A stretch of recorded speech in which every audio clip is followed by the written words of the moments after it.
नमस्कार, स्वागत है आपका के भारत न्यूज में और मैं हूं आपके साथ कैफ खान।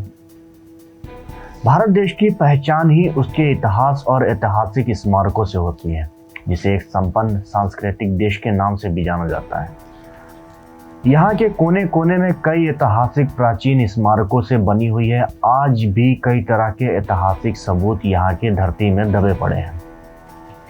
हाल ही में एक बहुत बड़ी खबर सामने आ रही है। बताया जा रहा है कि रिसर्चरों को 172,000 साल पहले राजस्थान के थार रेगिस्तान में बीकानेर के पास एक छुपी हुई नदी के कई बड़े सबूत मिले हैं। रिसर्चर के हिसाब से हो सकता है कि ये नदी आसपास के क्षेत्रों में रहने वाले लोगों के लिए एक जीवन रेखा रही हो। वही आपको बता दें कि इस विषय की जांच जर्मनी के the max plant institute for the science of Human history, Tamil Nadu की अन्ना यूनिवर्सिटी और IISR कोलकाता की शोधकर्ताओं द्वारा किया गया है। उन्होंने कहा कि इस जांच से संकेत मिलता है कि बीते हुए काल की आबादी में लोग यहाँ रहते थे और इस नदी का उपयोग भी करते थे। माना जा रहा है कि ये सबूत लगभग 172,000 साल पहले बहने वाली एक नदी को संकेत करता है, जो कि राजस्थान के बीकानेर में है। ये सबूत मौजूद नदी से 200 किलोमीटर की दूरी पर मिले हैं। इसके नतीजे थार रेगिस्तान क्षेत्र में अभी की नदी और सूख चुकी घग्गर हकरा नदी के रास्ते के बारे में सबूत पेश करते हैं।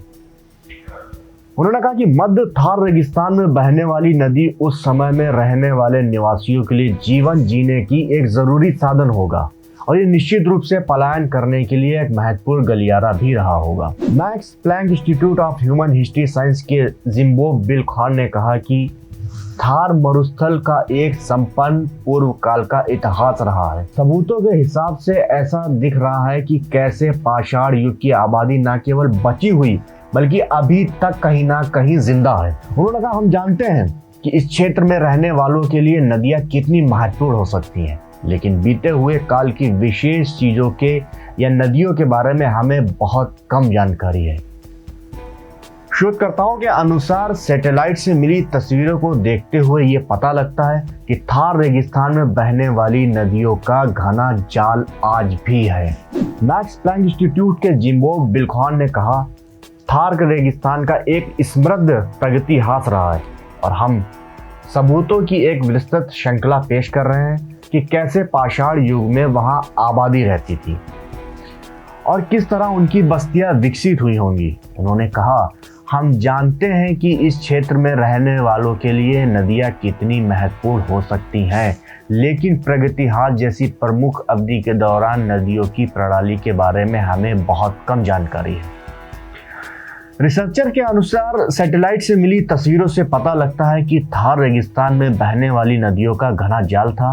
अन्ना यूनिवर्सिटी के प्रोफेसर हेम अच्युतान ने कहा कि ये संकेत दे सकते हैं कि बीते हुए समय में नदियां और धाराएं कहां बहती थीं, लेकिन ये नहीं बता सकते कि कब बहती थी।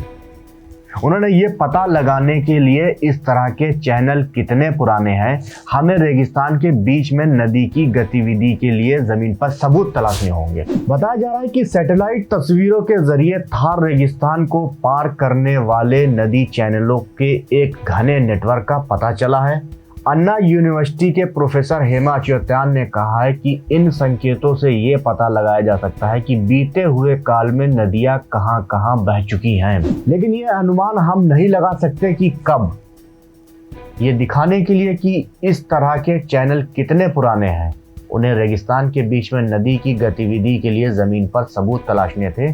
इसके लिए टीम ने नदी की रेत और बजरी की एक गहरे सेटिंग की पढ़ाई करी है। फिलहाल ऐसी ही जानकारियों के लिए देखते रहें के भारत न्यूज। यहाँ खबरों का सिलसिला कभी नहीं रुकता। नमस्कार।